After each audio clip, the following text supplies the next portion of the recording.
So what I'll do, I'll hold it sideways when I go to put it on. Get here, you have to turn the axle to get it to key in with the spool.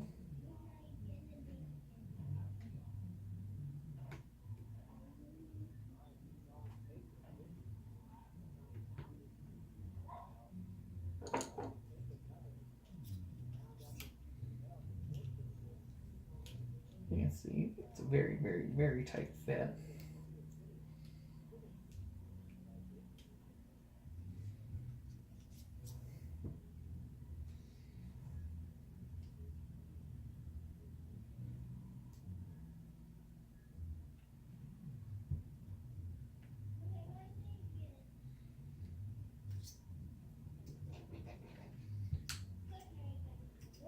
Drivetrain to spin a little bit, and in she goes. Just getting everything to line up, and then you're good to go. One screw for the knuckle.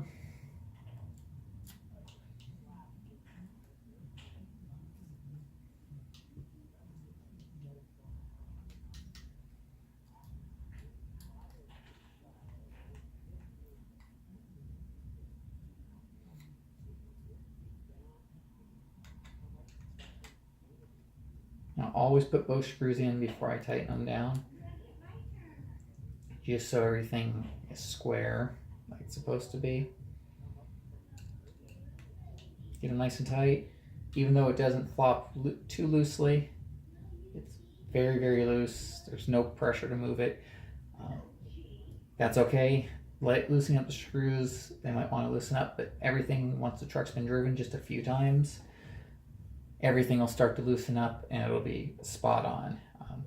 Big thing is you just don't want it to be in a bind where it's tight. But this, as you see, you can see already, just a couple times moving it back and forth and it's freed up. It's just everything seating in. So don't worry if it's just a little snug. Like, as soon as you move it, you're good to go. And we're coming close to the end on this one. A little bit long of a video, of course. Just the nature of putting the rear end together. Of course, need to try to explain and give you guys as much information as I can. Hopefully don't miss nothing. If not, of course, you'll be able to message us on the SoCal page or on the YouTube page. Any questions you have, we'll try to answer as quickly and detailed as possible.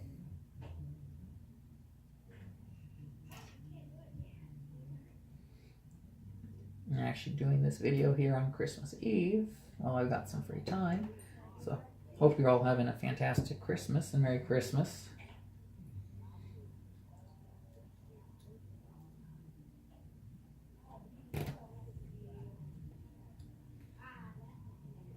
That's a flathead, that's not going to work.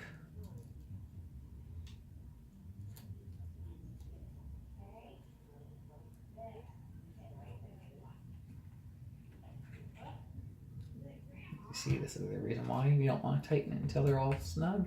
Sometimes it does create a bind.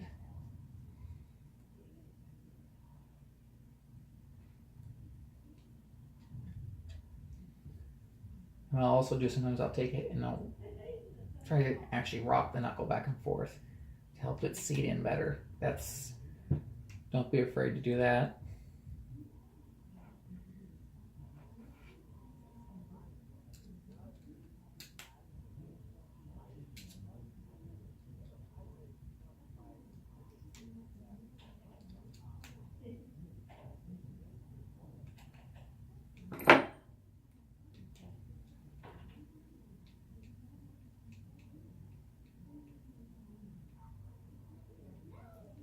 Now I have Josh Gibson as a Vinnie Venom's drifting snakebite at the Indy in one of his last freestyle runs for Bigfoot. Incredibly impressive driver. Still probably the best they've had in a long time as far as I'm concerned. Just his style was absolutely awesome. And a real good guy too. Got to spend a lot of time with him when we went to the Bigfoot open house. awesome person to talk to. Okay, well, last part, almost, it will be servo mount. Obviously, that's about as simple and straightforward as it can be. As I grab the wrong wrench.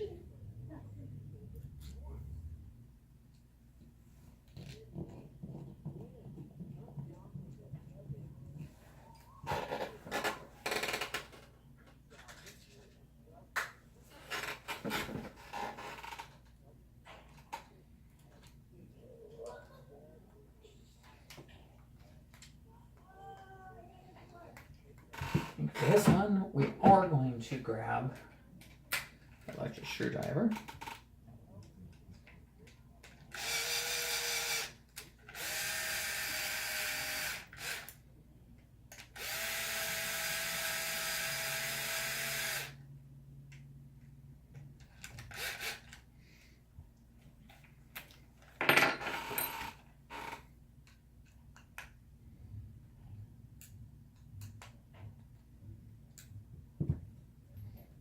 And then last would be your steering arms off your knuckles. Same process, make sure you get a little Loctite in the hole, just a little bubble, doesn't need to be too much.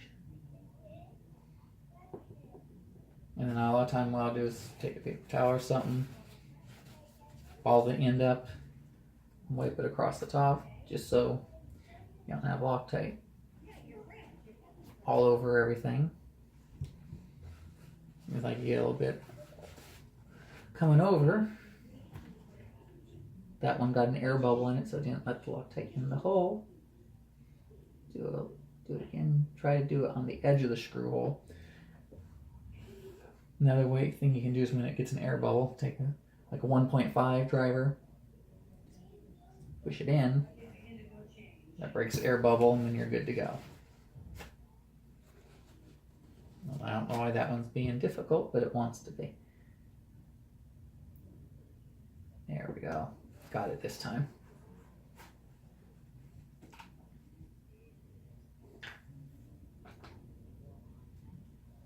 This one, I will use more of the black oxide screws. The other reason we use the black screws is not knowing if those are stainless or not. The black screws are generally a much higher grade than stainless. Of course, the stainless looks good, but we want stuff to be as strong as it can be, failure-wise, because it's also the head of the screw as well.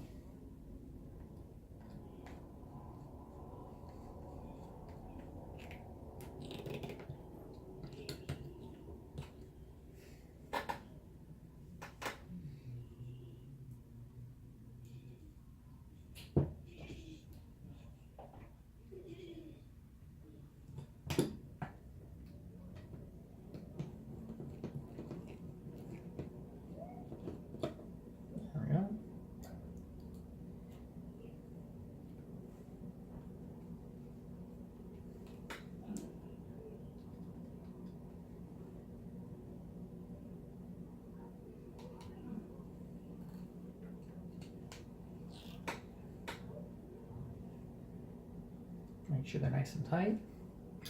And there we go. Completed housing, built how we build them for all of our trucks. And a lot of time I'll still take it. And everything feels good. And it'll free up as it gets run a couple times. And she's ready to go in a truck. If you have any questions, please let us know. We'll be happy to answer anything you want. But that's exactly the same housing that's underneath my the hang time truck, the wildflower truck, James's Titan trucks, Larry's Titan, the Time Flies. So not really any secrets here. I'm just building the variants as strong as we can with the best parts we can, to make sure the stuff's durable, reliable. Spending a little bit of extra time making sure it's right, spending a little bit of extra money up front will save you a lot of headaches in the long run. And really it's worth it. The parts are incredible. and you'll have an awesome truck, and you just don't have to worry about it. Well, next video, we'll do maybe possibly putting a front end together with the diff. We'll see. Then we'll have a video of assembling the transmission. And then from there, we'll be putting all the parts underneath chassis. Could do videos of that too as well, possibly. We'll see where we go from there. Thanks. Hope you guys enjoyed.